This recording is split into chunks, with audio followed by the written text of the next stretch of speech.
Hello and welcome to episode 4? Episode 3? Episode 4?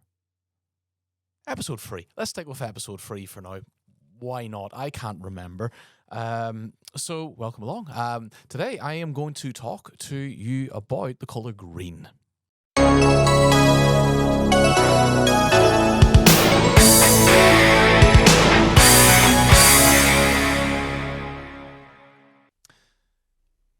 And the reason why I'm going to talk to you about the colour green is because it's not what I tell you what it's not because of. It's not because I'm Irish, and it's also not because this is coincidental, all right? It's not because I'm wearing a green shirt. It is not because I woke up this morning and decided today green floor is the way that I want to present myself outwardly. No, it's not because of my wardrobe attire. It is because when I did wake up this morning and was sitting at the breakfast table and I was just getting really just starting my morning routine, which is opening up my email inbox and trying to fight back the tears as I am faced with many an email that needs addressing right away. Because mainly I've pushed them to the limits of the longest time possible that I could really leave them to before having to answer them. But around about the same time as that, I procrastinated and thought to myself, I'm going to catch up on today's news. And one of the first stories that I was met with was an article from The Guardian entitled "World's Top Climate Scientists Expect Global Heating to Blast Past 1.5 degrees Celsius Target." So this was an exclusive from The Guardian. They go on to say the planet is headed for at least 2.5 degrees Celsius of heating, with disastrous results for humanity. Polls of hundreds of scientists find. And it is. I'm going to post a link as I've been trying to do so far with these, with the content that I release, the longer format. I have been doing TikToks and shorts and what have you. I'm not doing it with those, but certainly with these longer episodes, what I have been trying to do is provide at least some links for those of you who are watching and who are interested in learning that little bit more. To go and do exactly that. The links I'm providing aren't anything groundbreaking at the moment, but they are something that are toilet reading, maybe at the very least, I would like to think. But this article from The Guardian does go on to say that hundreds of the world's leading climate scientists expect global temperatures to rise to at least 2.5 degrees above pre-industrial levels this century. So that's, for anybody that keeps on top of, at least even mildly, or international global targets regarding climate change or global warming, and the 1.5 degree target that has been pledged by many a country globally, this 2.5 far and exceeds any of those, one, pledges from governments globally, and two, the advice by the vast majority, and let's not be under any sort of illusion here, it is the vast majority of internationally recognized global scientists that we shouldn't, if we're going to have to take a bit of a hit on global warming, then that hit should not exceed 1.5 degrees.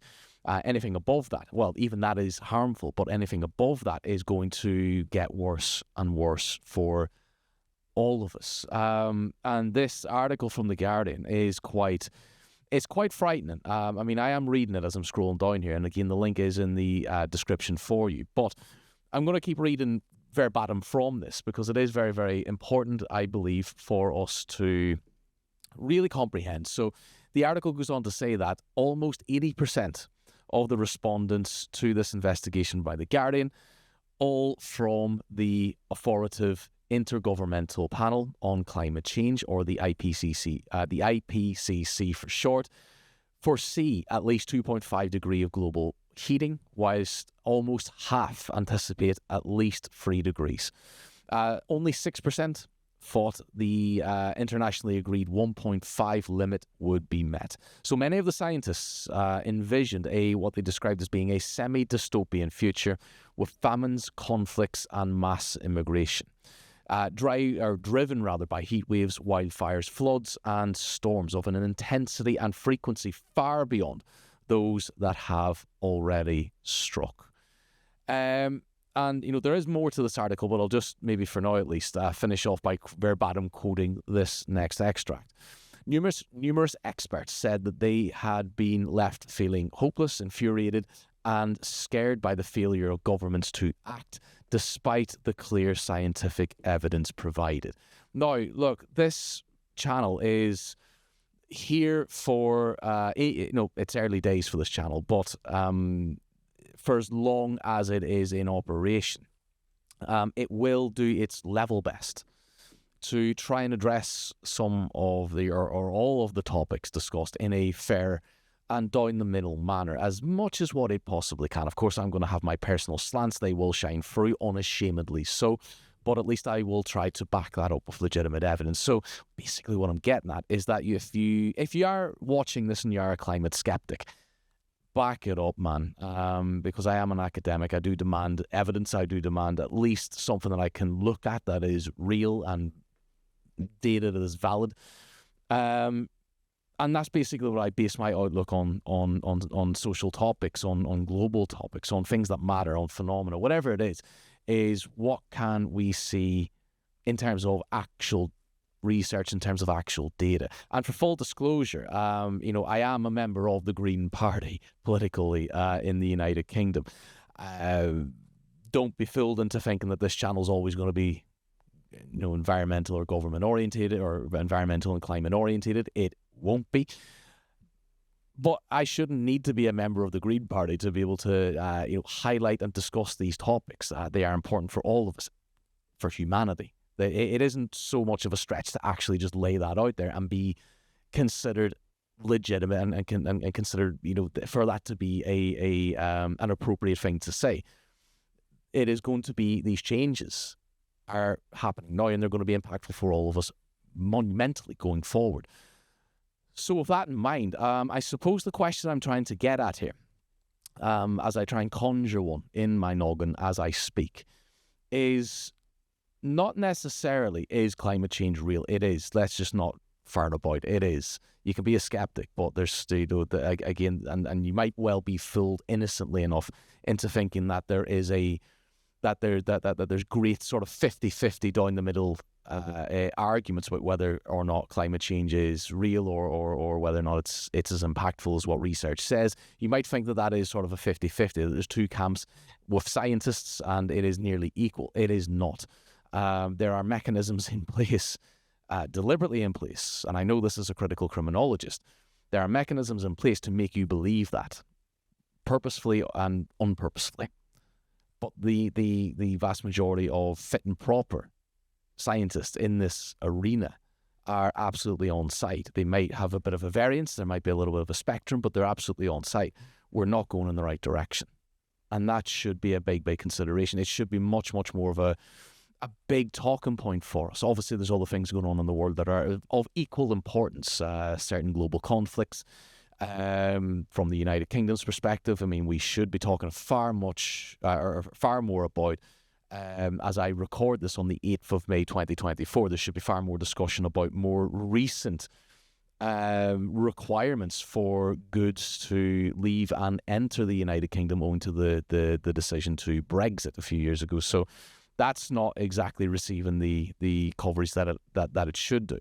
But nevertheless, look, there is other topics going on. However, none of those topics are within the arena of discourse that has the potential to lead to, at the very least, great human discomfort, shall we say, in our own mere existence, or for our own mere existence.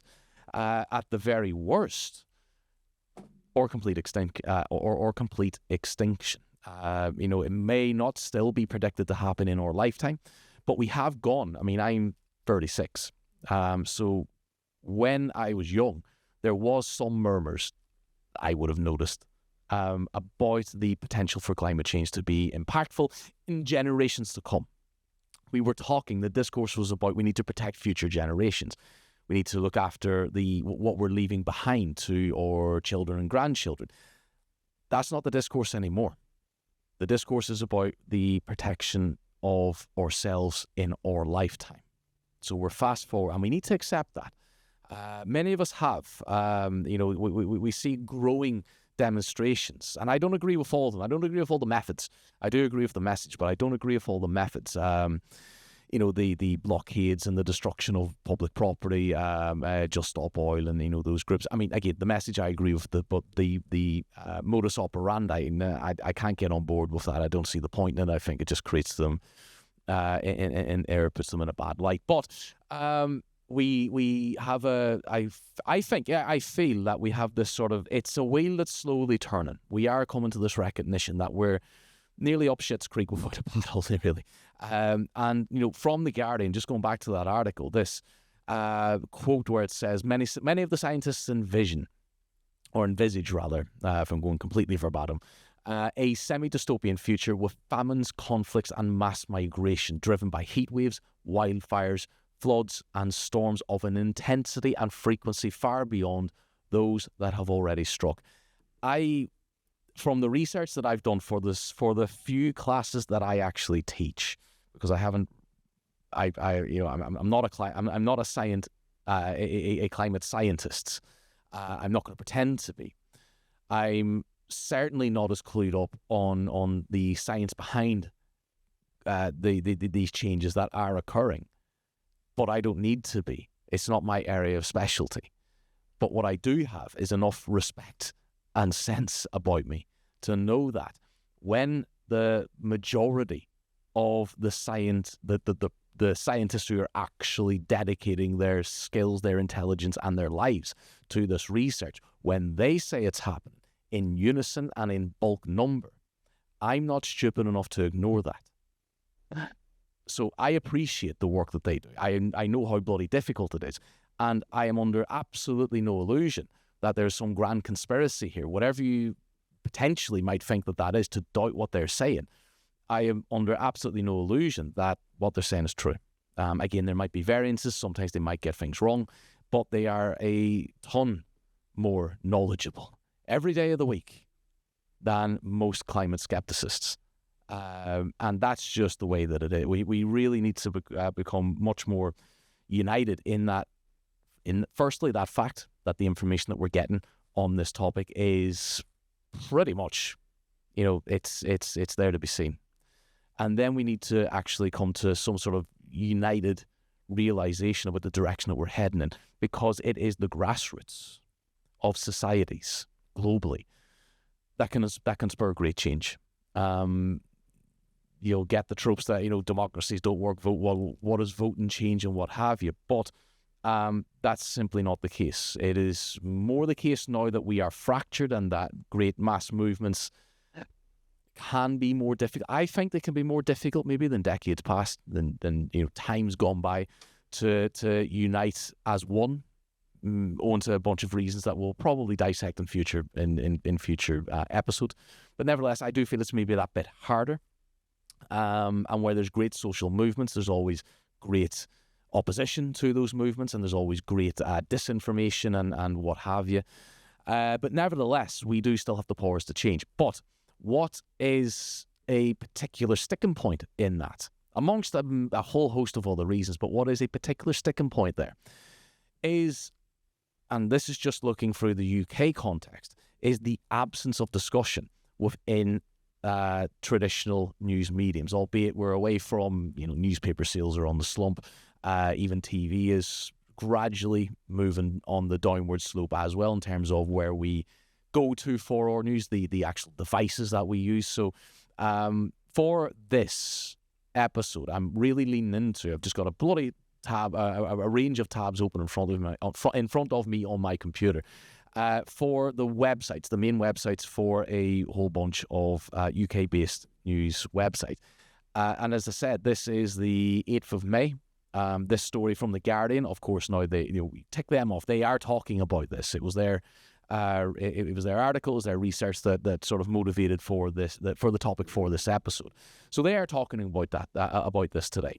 The BBC, and this goes against popular opinion, I quite like the BBC. I think they do a good enough job. I think that a lot of people are swung one way or another because they, well, partisan views, and they think that it's biased. It's a right-wing government mouthpiece. And then you'll have some other people who look at the BBC and think that it is a lefty, woke, snowflakey organ that is trying to pervert society to fuck knows. But either way, I think it's quite good. Yeah, does it get everything right? Absolutely not. There's problems there, but it is not as bad as what people make it out to be, particularly if you go on GB News. We'll leave that to one side for the minute. Put a pin in that one. But BBC are talking about climate change. World's oceans, I'm just looking at an article that's posted there today. World's oceans suffer from record-breaking year of heat, where it's stated that nearly 50 days have smashed existing highs for the same time of year by the largest margin in the satellite era. So basically, there's been, in terms of global ocean temperatures, there has been consistent, this year so far, consistently broken records for the heat of our oceans. So at least they're reporting on it. Sky News have a whole section, and I haven't really, I'm assuming The Guardian and BBC do. I didn't actually check specifically for sections, but at least Sky have a climate section. And I'm just looking at it where before I even hit the load more tab, I can see 4 articles about the critical turning point. Renewable power reaches a record 30% of global electricity. England's largest lakes turning green. Hardly shocking the way this government looks after them. Government's climate plan ruled unlawful by the High Courts. I think that was released in an article probably published about Monday, I believe. So basically, look, they're reporting on it. But let's go to the other, some of the most popular news organs in the United Kingdom. And of course, let's first start with the Daily Mail. And I have scrolled well down through a lot of these homepages for each of these news outlets. But I'm not seeing anything. I'm not seeing much. So I went to the Daily Mail first because, most popular in that, at least in the online sense. And of course, their number one story is, surprise, surprise, it is the royal family. Something about Harry and the Prince of Wales. I don't care. Going on then to the Daily Express. Shocker. Prince Harry met with loud cheers as he arrives at St. I'm bored already reading it. Don't care. Let's go to the Sun. The Sun is reporting on their top-of-the-line story is worlds away. Harry arrives again. Jesus Christ. It's more of the royal family. Again, shocker. So let's go to the Telegraph. And again, I have scrolled down and I'm seeing nothing.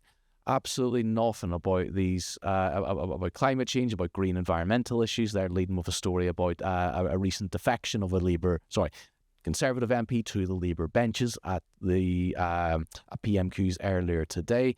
Sorry, that was the Times. The Times. Now we're going to the Telegraph. So we go to the Telegraph, which is, of course, another right-leaning, albeit, they're not really broadsheet anymore. They're not of that quality. They're not of that quality. Not in my book. But either way, still technically, I suppose, given that label. That prestigious label amongst the news outlets, or at least the traditional newspaper-based news outlets. But not seeing anything here either. I have, again, scrolled down through these, through the main pages. Telegraph not reporting on it. We come to the Daily Mirror, more traditionally centre-left. Not reporting on it again. They, again, lead with a Prince Harry story. There will nothing much else on here. So the Daily Mirror is out. So there are your major UK leading news outlets. You've got The Guardian, you've got BBC, you've got Sky News. For all their faults, at least they're reporting on these stories. The stories that affect not just the people in the United Kingdom, or this particular story that affects people in the United Kingdom, it affects everybody globally. And of course, I threw in here just for shits and giggles, really. GB News, why the hell not? And again, absolutely nothing on the state of affairs in terms of the climate. But what they have actually put a story in, basically it's entitled, Ford boss issues urgent warning that electric car targets will force prices of petrol vehicles up. Because of course it's in any initiative to bring in environmentally friendly, just anything, is going to be met with great resistance from the borderline conspiratorial rag that is GB News. So look, that's the UK sort of outlook on climate change, albeit this is just one day. If I were to conduct an actual academic piece on this would be much more in-depth. But take it from me, this doesn't change. I used to play, last year, when I was teaching students for about a month straight in this one particular class with this one particular group, I would go in and I would play this little game. Let's see how or what the Daily Mail and the Daily Express are reporting on today. And I bet you it's the bloody royal family. And it was every single time. It's almost as if they're trying to create a level of ignorance amongst the population by not reporting on certain issues. Maybe. But look, news coverage on climate change, though, ultimately, in the United Kingdom, it has undergone, despite what I feel is the overall consensus and the overall sort of weight of discourse within the news from UK news providers, it has significantly shifted nonetheless.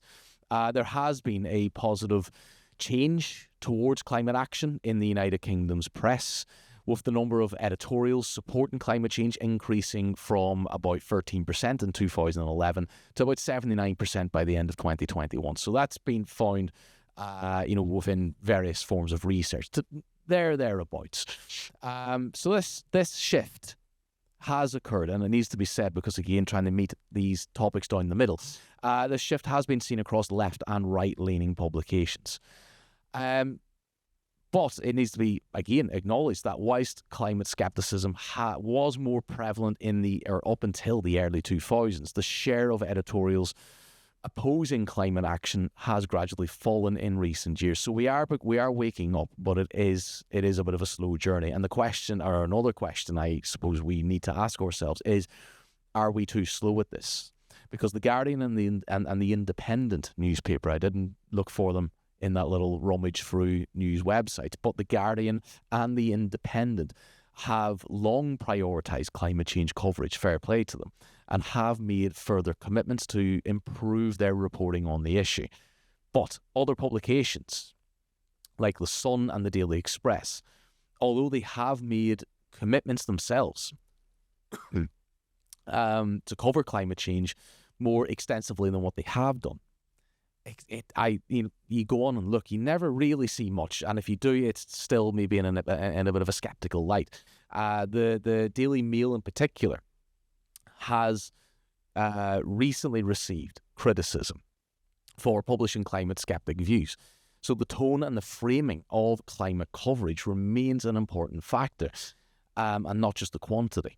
So again, this needs to be recognised, because if you only follow one of these news websites, these no more tabloidy, right-leaning, typically, news websites, then you are only really going to see one outlet's point of view, one news outlet's view on a particular topic. And that should go without saying, but unfortunately it does need saying, because a lot of people just are not aware of this. They're also not aware that the Daily Mail, the Daily Express, the Sun, others are really low-grade, low-quality content that, my opinion, you really shouldn't be adding to your information diet. It's going to skew you. It's going to skew your worldview, and it's not really going to inform you as to the reality of not just climate change and not just environmental issues, but a whole range of other social phenomena. So basically, don't indulge is probably my best advice, but that's fanatical. That's, they have this lure, whatever it is. I've never really seen it, but they have this aura about them that seems to pull in people by the masses. It might just be because they, like to skew information and make stuff up, and that's more attractive than maybe the reality of the situation, or whatever situation that they're actually reporting on. So look, that needs to be recognised, because the inability, the deliberate, inability is not the right word, because that makes it seem like it's out of their control. Their choice not to report properly and accurately on stories that are of this magnitude, it's not doing anybody any favors. And it's we have this arena of research in criminology, where we talk about social harms. We talk about things that are harmful to people in society, but not necessarily illegal. And climate change is everybody's fault. It is, as it's manufacturers' fault, corporations for the way that they produce goods and transportation means and what have you. It's our fault for having a need as consumers for such products. That can include, textiles, bloody floor shirts, foods, meats from, imported abroad. It could be our travel habits, whatever it is. Look, we know what is polluting the environment. But there absolutely needs to be a much greater unified approach to this issue before it gets too much, before it gets too late. And like I said, we're not talking about future generations anymore. We're talking about our own.